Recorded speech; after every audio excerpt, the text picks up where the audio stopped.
बिस्मिल्लाहिर्रहमानिर्रहीम। अल्लाह के सच्चे और वफादार बंदों की करामातें उम्मत को हर दौर में हैरान और वाकिफ कराती आई हैं। ऐसे ही एक अल्लाह के वली थे हजरत बाबा ताजुद्दीन रहमतुल्लाहि ताला अलैह, जिनकी जिंदगी और उनकी करामातें आज भी लोगों के दिलों में जिंदा हैं। हजरत बाबा ताजुद्दीन की करामातों ने न केवल आम लोगों को बल्कि उलेमाओं और पुलिसकर्मियों को भी दंग कर दिया था। मुंबई पुलिस के एक वाकये में हजरत बाबा ताजुद्दीन की जिंदा करामत ने उनके दिलों में ताज्जुब और इज्जत का एक अनोखा पैगाम छोड़ा। ऐसा देखा गया कि जब अल्लाह के वली की करामात सामने आई तो किसी की भी अकल और समझ से बाहर थी। यह एक अजीब और निहायत खास उदाहरण था जो यह साबित करता है कि अल्लाह के खास बंदों के हाथों में ऐसी ताकत होती है जो इंसान की सोच से परे होती है। तो चलिए दोस्तों, इस वीडियो में हम आपको हजरत बाबा ताजुद्दीन रहमतुल्लाहि ताला अलैह की उसी करामत के बारे में बताएंगे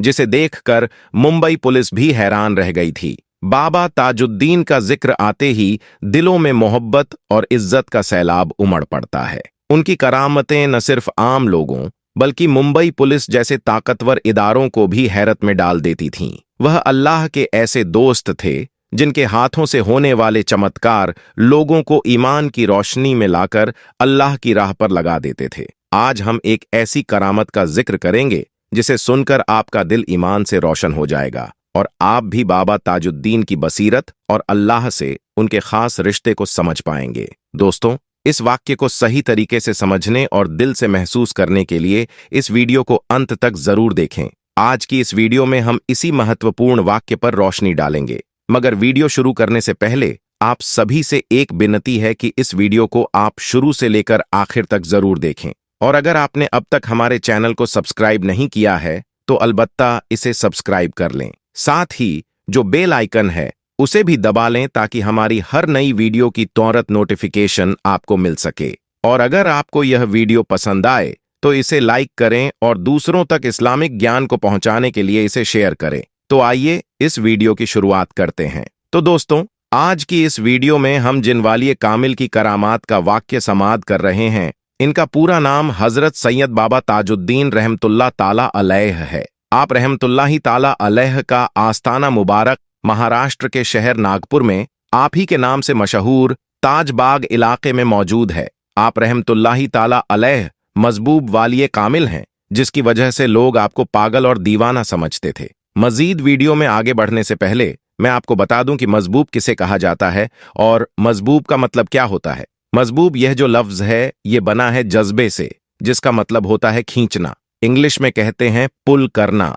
इसी से बना है मजबूब, यानी खींचा हुआ, जिसे रहमत-ए-इलाही ने खींच लिया हो या जिसे तजल्ली-ए-इलाही ने खींच लिया हो, यही इस लफ्ज का मतलब है। और जो मजबूब होते हैं वह अल्लाह की तरफ मुतवज्जे होते हैं। तो अल्लाह ताला उन बंदों के सामने अपनी तजल्ली में से कोई ऐसी चीज उनके सामने जाहिर कर देता है जिसकी वजह से वह अपने होश को खो देते हैं। फिर उन्हें दुनिया से कोई सरोकार नहीं होता, बस उनके सामने अल्लाह ही अल्लाह होता है और उसके इश्क के सिवा उन्हें कुछ नजर नहीं आता। तो यह होते हैं मजबूब। दोस्तों, अब मजबूब का मतलब समझ गए होंगे। तो हजरत बाबा ताजुद्दीन रहमतुल्लाहि अलैह भी इसी तरह मजबूबियत की हालत में खोए रहते थे। आपको तन्हाई में इबादत करना बहुत ज्यादा पसंद था। आप रहमतुल्लाहि अलैह ज्यादा लोगों से मिलजुल नहीं रखा करते थे। आप रहमतुल्लाहि अलैह जरूरतमंदों और अकीदतमंदों की रोजाना भीड़ से भी घबराने लगे। अब आप जहां रहते थे कांटी में, वहां आपके लिए कोई जगह या कोई गोशा तन्हा न था।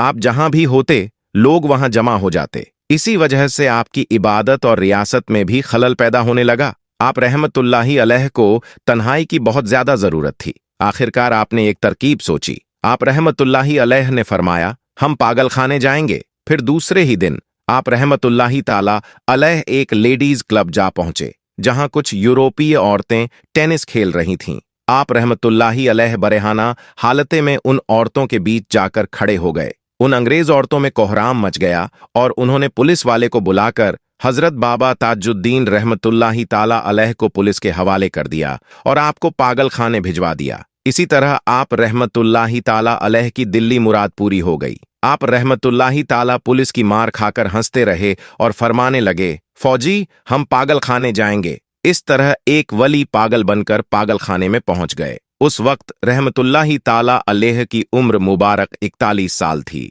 इस तरह यह वाक्य 1992 ईस्वी में पेश आया। पागलखाने के रजिस्टर में आपकी उम्र 41 साल 5 महीने 7 दिन दर्ज है। वह तारीख अगस्त 1992 ईस्वी और दिन झूमे रात था। पागलखाने में आपको तन्हाई मयस्सर थी और आप ज्यादातर इबादत में मसरूफ रहते थे। इस तरह 16 साल आपने पागलखाने में गुजार दिए। इन 16 सालों के दौरान अजीब और गरीब वाक़ये आप रहमतुल्लाही ताला अलैह से रुद्रमा हुए। 27 अगस्त 1992 ईस्वी को आप रहमतुल्लाही ताला अलैह पागलखाने में दाखिल हुए थे, लेकिन उसी दिन आपको कांटी में घूमते हुए देखा गया, जबकि नागपुर से कांटी काफी दूर है। पागलखाने का एक अफसर बाजार से सौदा खरीदने आया था। उसने बाबा हुजूर को हैरत से देखा और वापस लौटकर अपने अफसर को खबर दी। ये वही फौजी अफसर था जो मजिस्ट्रेट के हुक्म से बाबा को पागलखाने भेज कर आया था। खबर मिलते ही अंग्रेज अफसर गुस्से से पागल हो उठा और फौरन घोड़े पर सवार होकर बाजार जा पहुंचा, जहां बाबा हुजूर एक दरख्त के नीचे धूनी जमाए बैठे थे।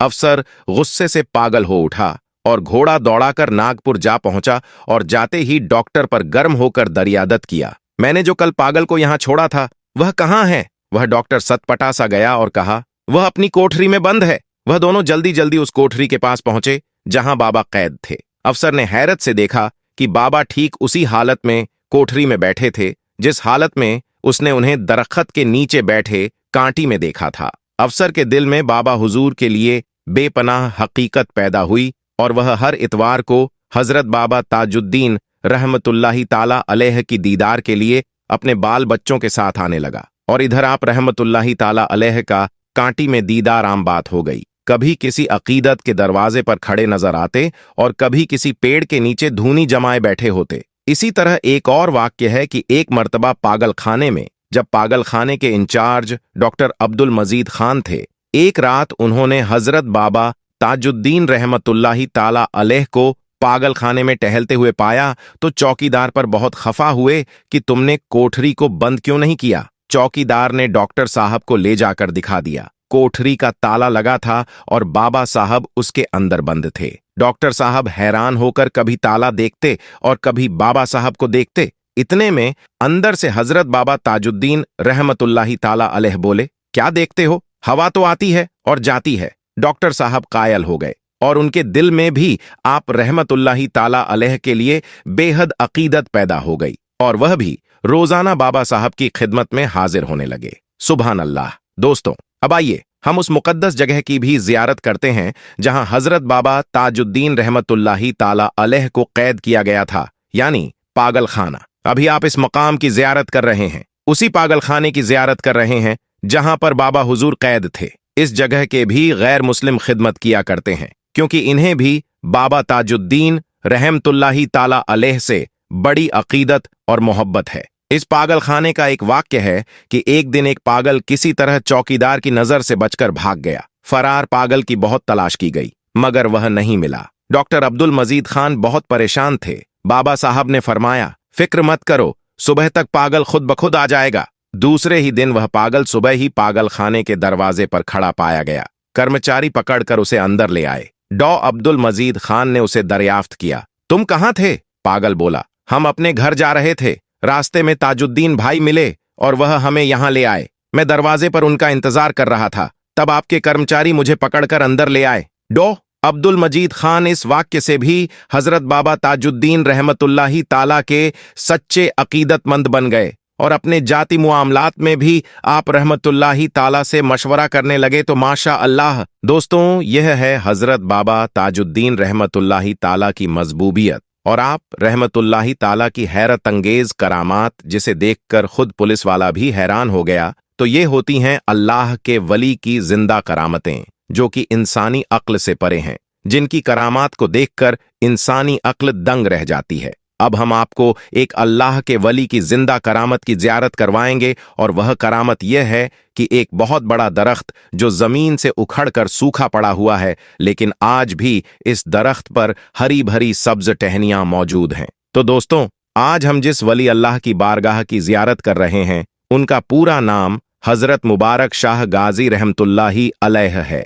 आप रहमतुल्लाही अलैह अल्लाह के बहुत ही बड़े बंदे हैं। आप रहमतुल्लाही अलैह का आस्ताना मुबारक कोलकाता शहर में मौजूद है। आप रहमतुल्लाही अलैह कोलकाता शहर के बहुत बड़े बुजुर्ग हैं। जो भी शख्स उनके बारगाह में आता है अपनी मुरादों को पूरी पाता है। आप रहमतुल्लाही अलैह के आस्ताना मुबारक पर आपके सातक के बीमारों को शिफा मिल जाती है और परेशान हाल की परेशानियां दूर हो जाती हैं। आप रहमतुल्लाही अलैह की एक बहुत बड़ी जिंदा करामत कोलकाता शहर के 3 नंबर कब्रिस्तान में मौजूद है और उस कब्रिस्तान में आपकी बैठक भी है, यानी जहां हजरत मुबारक शाह गाजी रहमतुल्लाही अलैह अल्लाह की इबादत और जियारत करते थे। और जहां आप रहमतुल्लाही अलैह इबादत करते थे वही एक दरख्त मौजूद है जिस पर आप रहमतुल्लाही अलैह टेक लगाकर बैठा करते थे। दोस्तों, हजरत मुबारक शाह गाजी रहमतुल्लाही अलैह जिस दरख्त पर टेक लगाकर बैठते थे, आप रहमतुल्लाही अलैह के वफात के बाद एक जोरदार तूफान में यह दरख्त टूटकर गिर गया और मुकम्मल तौर पर जमीन से उखड़कर निकल गया। लेकिन हैरान कर देने वाली बात तो यह है कि सालों पहले जमीन से उखड़ा हुआ दरख्त जिसका कोई वास्ता नहीं रहा, उस पर आज भी हरी भरी टहनियां निकलती हैं। जी हां दोस्तों, वीडियो में जो आप दरख्त देख रहे हैं यह वही है जिस पर आप रहमतुल्लाही अलैह टेक लगाकर बैठा करते थे। यही वह जगह है जहां आप अल्लाह की इबादत करते थे। दोस्तों, जैसा कि आप इस वीडियो में देख सकते हैं कि सूखे हुए दरख्त पर टहनियां निकली हुई हैं और पूरे दरबार पर साया किए हुए हैं। दोस्तों, अल्लाह के वालियों की यह शान है कि जिस चीज को भी उनसे निस्बत हो जाती है तो मुर्दे में भी जान आ जाती है। यह दरख्त देखने में तो मुर्दा है क्योंकि जमीन से कोई वास्ता नहीं है, मगर आज भी निकलने वाली टहनियां हैरान करती हैं कि उन पर पानी कहां से पहुंच रहा है। दोस्तों, अल्लाह तबारक व ताला से दुआ है कि अल्लाह तबारक व ताला अपने ऐसे मुत्तकी और परहेजगार बंदों का सदका हमें भी अता करें ताकि हमारी दुनिया और आखिरत संवर जाए। और अल्लाह तबारक व ताला की बारगाह में दुआ है कि अल्लाह ताला अपने हबीब के सदके में और हजरत मुबारक शाह गाजी रहमतुल्लाही अलैह और तमाम औलिया अल्लाह के वसीले से हम सबको मुकम्मल इश्क़ रसूल अता फरमाएं और सबके ईमान की हिफाजत फरमाएं और हम सबको इखलास के साथ नेक अमल करने की तौफीक अता फरमाए। और जो भी लोग इस वीडियो को देख रहे हैं उनकी दिल्ली जायज़ तमन्नाओं को पूरी अता फरमाए। और जिन लोगों ने कमेंट में दुआ के लिए कहा है, अल्लाह तबारक व ताला से दुआ है कि उनकी तमाम जायज़ तमन्नाओं को पूरी अता फरमाए। और जो लोग परेशान हाल हैं उनकी परेशानी को दूर अता फरमाए। और जो लोग बीमार हैं उन्हें शिफा एक कामिल अता फरमाए। और जो लोग कर्ज में डूबे हुए हैं, मकरूज हैं, उन्हें कर्ज से निजात अता फरमाए। और जो लोग कारोबार के लिए परेशान हैं उन्हें गायब से मदद अता फरमाए और उन्हें रिज्क के हलाल अता फरमाए। दोस्तों, अब हम आपको यह बताते हैं कि जब शादी करनी हो तो नेक और सालेह रिश्ता कैसे तलाश करें और इस बारे में हजरत अली रजी अल्लाह ताला अन्हु ने क्या फरमाया और किस तरह की लड़की से शादी करनी चाहिए ताकि घर जन्नत बना रहे। और उसके साथ साथ यह भी बताएंगे कि कैसी औरतें बेवफा होती हैं, यानी अपने हमसफर को आगे चलकर धोखा दे सकती हैं, उन औरतों के बारे में भी बताएंगे। दोस्तों, अब हम आपको बताते हैं कि 3 तरह की औरतों से शादी नहीं करनी चाहिए। अगर आप इन तीनों में से किसी एक से भी शादी करते हैं तो आपकी जिंदगी तबाह हो जाएगी, बर्बाद हो जाएगी और आपकी जिंदगी दुनिया के अंदर ही जहन्नुम बनकर रह जाएगी और आपके घर की खुशहाली और सुकून खत्म हो जाएगा। तो दोस्तों, वह औरतें कौन कौन सी हैं जिनसे हजरत अली ने शादी करने से मना फरमाया है, तो आइए जानते हैं। एक मर्तबा हजरत अली की खिदमत में एक शख्स हाजिर हुआ और हजरत अली से सवाल किया कि या अली, अगर हमें अपने बेटे, भतीजे या अपने नवासे या अपनी ही शादी करनी हो तो कैसी लड़की की तलाश करनी चाहिए, यानी शादी के वक्त कौन सी बेहतरीन लड़की की तलाश करनी चाहिए। तो हजरत अली ने फरमाया, ऐ शख्स, शादी के वक्त देख लेना कि कहीं लड़की में ये 3 आइब तो नहीं, वरना आपकी जिंदगी बर्बाद हो जाएगी और आपकी जिंदगी का चैन और सुकून खत्म हो जाएगा। तो उसने सवाल किया, या अली, वह 3 आइब कौन कौन से हैं जिनकी वजह से शादी नहीं करनी चाहिए। तो हजरत अली ने फरमाया कि नंबर 1, जो औरत अपने वक्त की कदर नहीं करती, क्योंकि मैंने अल्लाह के रसूल हजरत मोहम्मद सल्लल्लाहु अलैहि वसल्लम से सुना है कि अल्लाह पाक ने इंसान की इज्जत, दौलत, शोहरत, मालदारी और खुशहाली सब कुछ इंसान के वक्त में पोशीदा रखा है। और जो औरत अपने वक्त की कदर नहीं करती तो अल्लाह तबारक व ताला उसके घर से यह सारी नियमित चीजें छीन लेता है और ऐसी औरत अपने शौहर की भी इज्जत नहीं करती। नंबर 2, जो औरत झूठ बोलती है, क्योंकि मैंने अल्लाह के नबी हजरत मोहम्मद सल्लल्लाहु अलैहि वसल्लम से सुना कि हर गुनाह की शुरुआत झूठ से होती है, और जिस औरत के अंदर झूठ बोलने की आदत हो वह अपने शौहर के सामने भी हमेशा झूठ बोलती रहेगी, और इस तरह वह अपनी जिंदगी को तबाह हो बर्बाद कर लेगी। नंबर 3, वह औरत जो अपने से कमतर मर्द और औरत को हकीर समझे और इज्जत ना करें और उनको जलील करती रहे, क्योंकि मैंने अल्लाह के रसूल हजरत मोहम्मद सल्लल्लाहु अलैहि वसल्लम से सुना है कि अपने से अफजल और आला इंसान की तो हर कोई इज्जत करता है, लेकिन सबसे अच्छा इंसान वह है जो अपने से कमजोर लोगों की इज्जत करता रहे, क्योंकि जो औरत अपने से कमतर लोगों को हकीर समझती है और उनकी इज्जत नहीं करती तो वह शादी के बाद भी वह अपने शौहर की इज्जत नहीं करेगी। दोस्तों, अब हम आपको बताते हैं कि हजरत अली ने फरमाया कि 11 औरतें बेवफा होती हैं। हजरत अली ने फरमाया कि बुरी औरत की 11 निशानियां होती हैं। नंबर 1, पर्दा न करने वाली औरत। दोस्तों, हजरत अली ने फरमाया कि जो औरत अपने आप को ढक कर नहीं रखती वह इस दुनिया की सबसे बेकार और बेवफा औरत होती है। नंबर 2, शौहर की नाफरमानी करने वाली औरत। दोस्तों, हजरत अली ने फरमाया कि जो औरत अपने शौहर का कहा नहीं मानती वह इस दुनिया की सबसे बेकार औरत होती है। नंबर 3, बदजुबान औरत। हजरत अली ने फरमाया कि जो औरत बुरी जुबान बोलती है, यानी अपने मुंह से गलत बात करने वाली औरत भी बेकार औरत होती है। नंबर 4, बालों को खुला रखने वाली औरत। जो औरत अपने बालों को खुला छोड़ती है, यानी बालों की नुमाइश करती है, वह भी बुरी औरतों में से एक औरत है। नंबर 5, सबसे ज्यादा अक्लमंद समझने वाली औरत। दोस्तों, हजरत अली ने फरमाया कि ऐसी औरत जो अपने खानदान में अपने आप को सबसे अफजल समझती है वह भी बुरी औरत है। नंबर 6, ज्यादा बोलने वाली औरत। हजरत अली ने फरमाया कि ऐसी औरत जो दूसरों को बोलने का मौका नहीं देती वह भी बुरी औरत होती है। नंबर 7, ज्यादा सोने वाली औरत। हजरत अली ने फरमाया कि ऐसी औरत भी बेकार होती है जो सोने की ज्यादा फिक्र करती है, यानी जिसको नींद बहुत ज्यादा पसंद हो। नंबर 8, चिल्लाकर बोलने वाली औरत। हजरत अली ने फरमाया कि जो औरत जोर जोर से बात करती है वह औरत भी बेकार होती है। नंबर 9, बारीक लिबास पहनने वाली औरत। दोस्तों, हजरत अली ने फरमाया कि जो औरत बारीक यानी दिखावे वाले कपड़े पहनती है वह औरत भी बेकार होती है। नंबर 10, पीठ पीछे बुराई करने वाली औरत। दोस्तों, हजरत अली ने फरमाया कि ऐसी औरत भी बेकार होती है जो लोगों के पीठ पीछे अपने खानदान की बुराई करती है। नंबर 11, ज्यादा घूमने फिरने वाली औरत। दोस्तों, हजरत अली ने फरमाया कि जो औरत फिजूल घूमने फिरने को ज्यादा पसंद करती है, यानी बाजार के चक्कर लगाने की शौकीन होती है, तो वह औरत भी बेकार होती है। अल्लाह ताला से दुआ है कि अल्लाह ताला हमारी माँ और बहनों को हिदायत अता फरमाए, आमीन। अल्लाह ताला अपने खास बंदों को वह कुव्वत-ए-कुदरत अता फरमाता है कि जिसको समझना हर किसी के बस की बात नहीं। तो माशा अल्लाह नाजरीन, उम्मीद करता हूं कि आज का यह वीडियो आपको पसंद आया होगा। वीडियो पसंद आए तो इस वीडियो को लाइक करके सवाब की नीयत से ज्यादा शेयर करें। अल्लाह रब्बुल इज्जत की बारगाह में दुआ है कि मौला हुजूर और अपने प्यारे आका हजरत मोहम्मद सल्लल्लाहु अलैहि वसल्लम और तमाम आलिया और आहिल बैत बखुसूस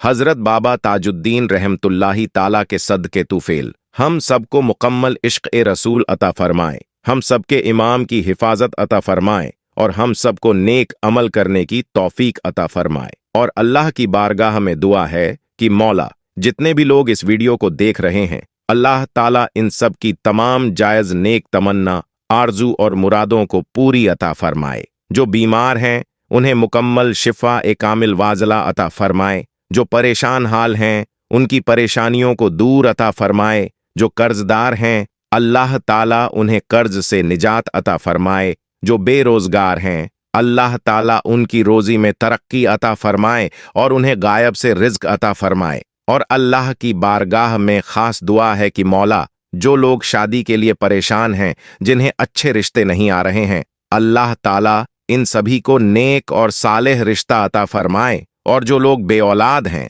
उन्हें भी नेक और सालेह औलाद अता फरमाए और तमाम उम्मत ए मुस्लिमा की मगफिरत फरमाए, आमीन सुम्मा आमीन। अल्लाह ने हमें झूठ बोलने की, धोखाधड़ी करने, लूटपाट मचाने, कत्ल करने से मना किया और हमारे लिए यह हराम करार कर दिया गया है। तो अगर हम इन कामों को करते हैं तो ऐसे में अल्लाह हमें अजाब देते हैं। जब कुरान पहली बार सामने आया तो पैगंबर मोहम्मद ने मुसलमानों को धर्म के बुनियादी मामलों यानी इस्लामी पंथ के बारे में सिखाने में 13 साल बिताए। तो दोस्तों, इस वीडियो के नीचे कमेंट बॉक्स में एक मर्तबा आमीन जरूर लिखें और इस वीडियो को लाइक करके ज्यादा से ज्यादा शेयर करें। क्या पता किसका आमीन कहना अल्लाह के बारगाह में कबूल हो जाए और हम सबकी मन्नतें, मुरादें, दुआएं पूरी हो जाएं। आज की वीडियो में बस इतना ही। अल्लाह हाफिज।